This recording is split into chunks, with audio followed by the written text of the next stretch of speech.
book of Ezra is about a time when the people of Israel are returning to their homeland after being captive in Babylon. And we have a description in Ezra chapter 3, verses 10 and 11, of what was happening as they were laying the foundation of what would become known as the Second Temple. And Ezra 3, 10 and 11 says, "When the builders laid the foundation of the temple of the Lord, the priests in their vestments were stationed to praise the Lord with trumpets, and the Levites, the sons of Asaph, with cymbals, according to the directions of King David of Israel. And they sang responsively, praising and giving thanks to the Lord, for he is good, for his steadfast love endures forever toward Israel. And all the people responded with a great shout when they praised the Lord, because the foundation of the house of the Lord was laid." I think this passage appeals to me for many reasons. One, because the idea of being able to gather again together with everybody and not just some of our congregation has great appeal to me, and I miss that aspect of worship.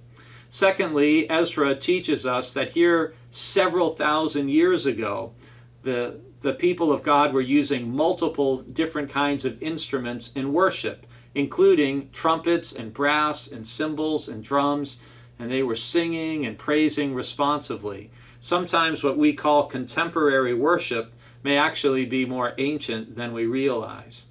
And a third and significant aspect of this chapter in Ezra is that the younger people who never saw the grandeur and the greatness of Solomon's temple, they were rejoicing and praising God and very, very happy about the idea of having a place to worship of their own once again. Meanwhile, the oldest members of the faith community, who could remember how amazing Solomon's temple was, and now looking at how much smaller and less grand the second temple would be, they were weeping.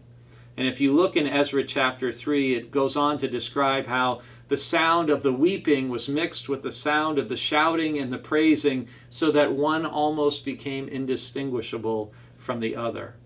Sometimes if we spend too much time thinking about the greatness we believe lies in the past, we may miss the wonderful new thing God is doing in the present right in front of us.